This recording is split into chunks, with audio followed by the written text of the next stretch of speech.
Hello, I'm Amy from MoonMindology.com, and today I'm looking at the chart of Princess Catherine, the Duchess of Wales.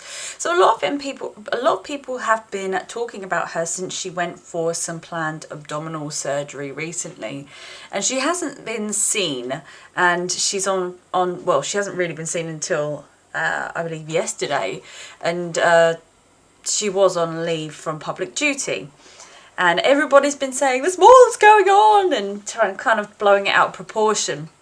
So let's have a look and see what's going on.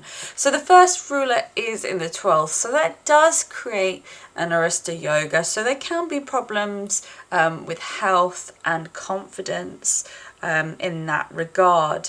But she has a very benefic and bright moon and Rahu as well, which is in the 12th. And this makes her really sensitive, and there can be emotional upsets that affect her health. So she has to be careful, and she has to take time to retreat for her own health. And I think that this recovery time has been really important for her because she is sensitive, shy and introverted in her core, and she needs that time to be alone to do things that she wants to do. She's the sort of person that likes history, charity and service to others.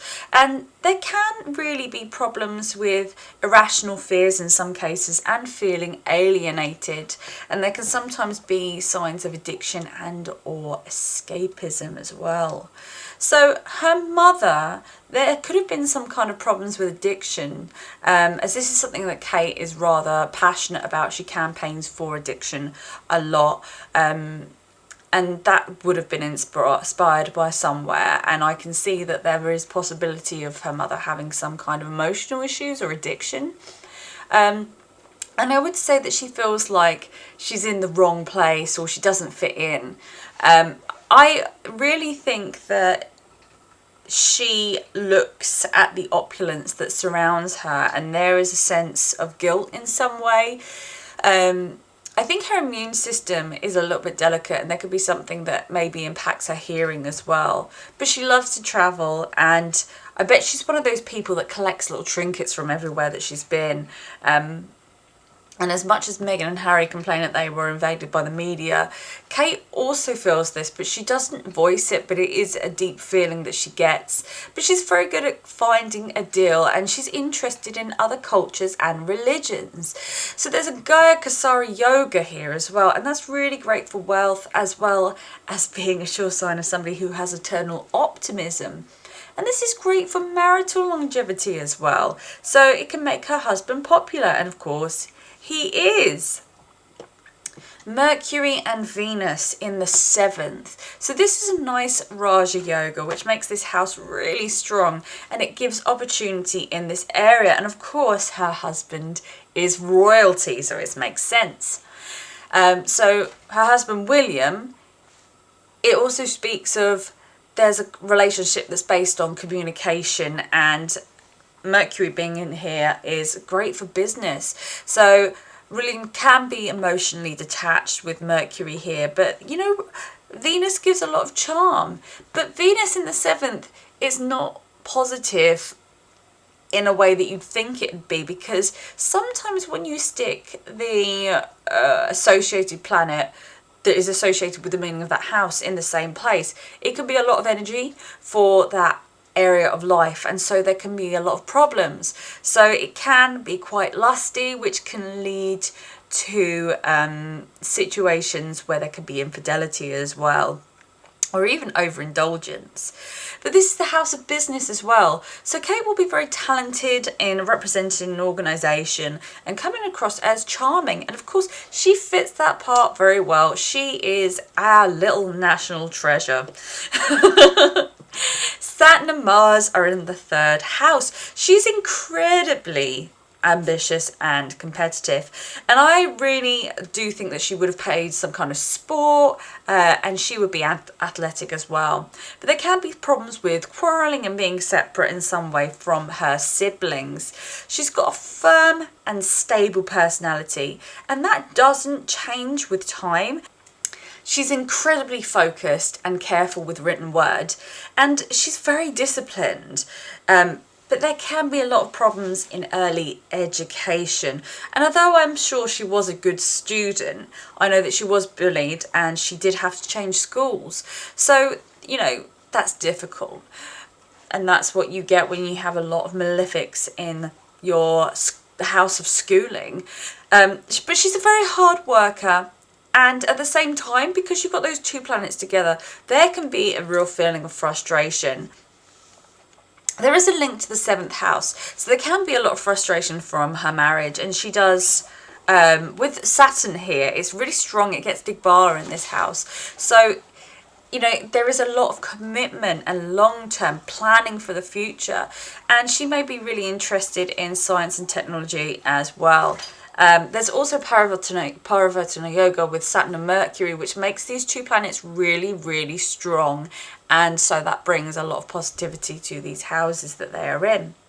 Jupiter and Pluto, they're in the 4th. She's a happy individual, and she would have always been in large stately homes, and this is great for career. And I'd say that actually religion's important to her. There's a love of travel as well, but there can be a chance that her mother was quite controlling. Real estate can really feel like the point of security for her.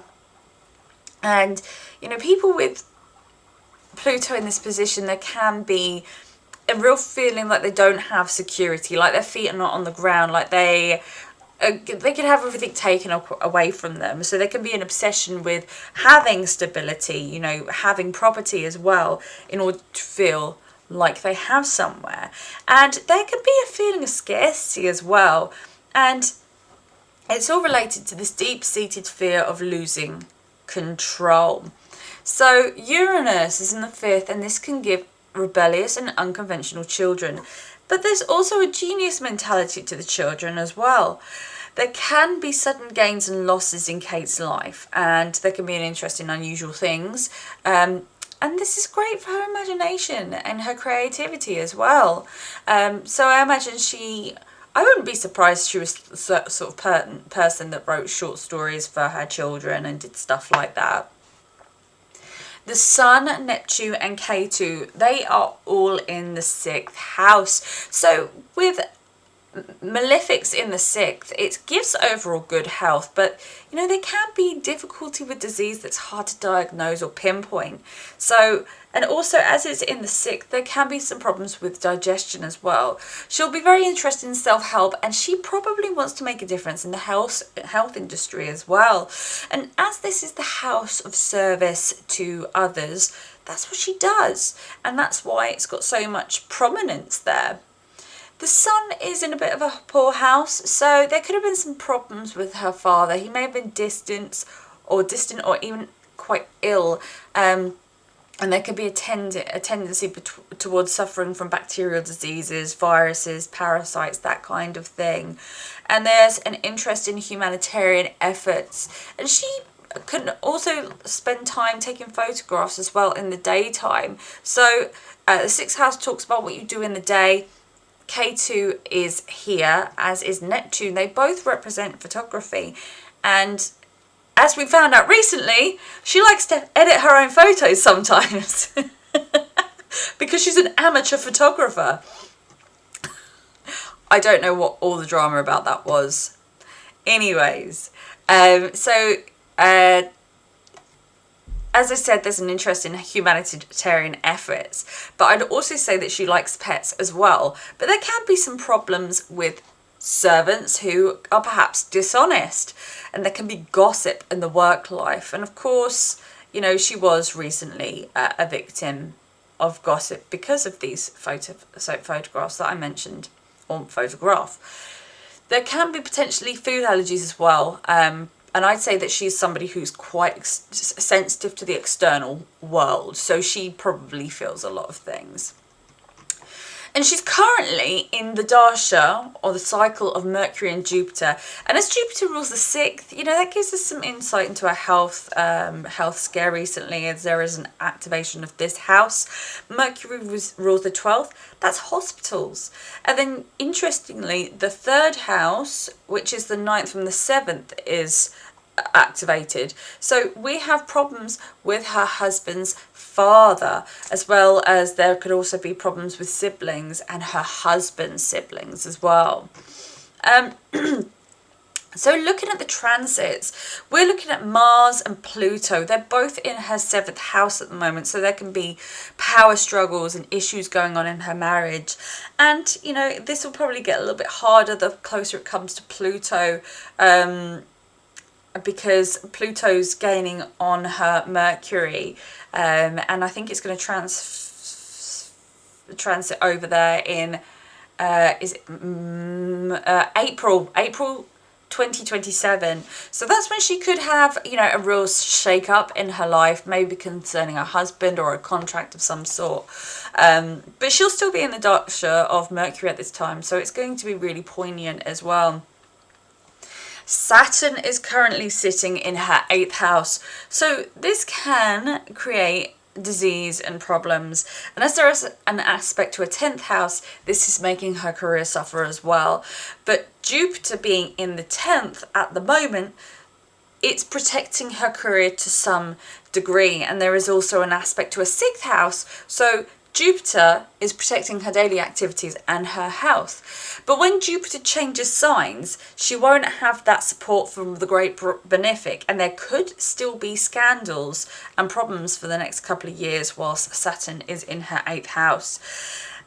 Also, Uranus is in the 5th, and this can create sudden changes. It's in her 10th.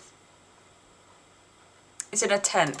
Sorry. Excuse me, Uranus is in her 10th house in Aries, and this can create some sudden changes in her career. And, you know, this has been here for quite a while. And when it moves into Taurus later on this year, there can be a lot of change in her ambitions, maybe her friend groups, and her links to corporations as well. Neptune and Rahu are currently in the 9th of Pisces, so there's problems with her father perhaps, and she may have struggles with faith as well. Luck and travel, fortune, there could be confusion around this, and there can be sometimes an attraction to, you know, extremist cults and leaders. So she may spend time going to unusual places, or she may even be interested in some kind of unusual faith during this period. Overall, I think there is a potential that she may see a lot of scandal, and there could be problems in her relationships as well, especially after 2025 when she goes into the subcycle of Saturn. You know, Saturn's in a very strong sign, and it's in the 8th house, and, you know, that can cause a lot of turbulence. As for the hype over her health recently, I honestly think it was just something to do with her digestive system or stomach. You know, there's a lot of heat in her 6th house, so there can be problems linked to heat or indigestion. And, you know, there could be a problem with parasites as well. So, you know, going by that, I bet, you know, her medical visit was perhaps something to do with maybe peptic ulcers. I know that if you have Helicobacter pylori, that can cause ulcers, and I think sometimes they remove parts of the they have a gastric I think they removed part of the gut. I tried, and for that gastrectomy, I give up trying to say that. I hope you know what I mean. The recovery time is around about 2 months, and so that kind of fits well with what she's been going to, but we'll never know if that's correct or not. But that's what I get from her chart, and she has pretty good health overall, so I don't really see anything, you know, her doing anything but going strength to strength in the next few years. So I don't think there's anything more to worry about. It's not anything chronic, they're not hiding anything from us, it's just personal information, you know, we don't really need to know. So I hope that satisfied your curiosity in some way, shape or form. There's a lot of drama, and there will probably continue to be a lot of drama for a while for her. But now she's back in the limelight, you know, even though people are complaining about her photo editing skills, which I imagine is rather embarrassing. But thank you so much for watching, and I will see you next week. Thank you very much. Goodbye.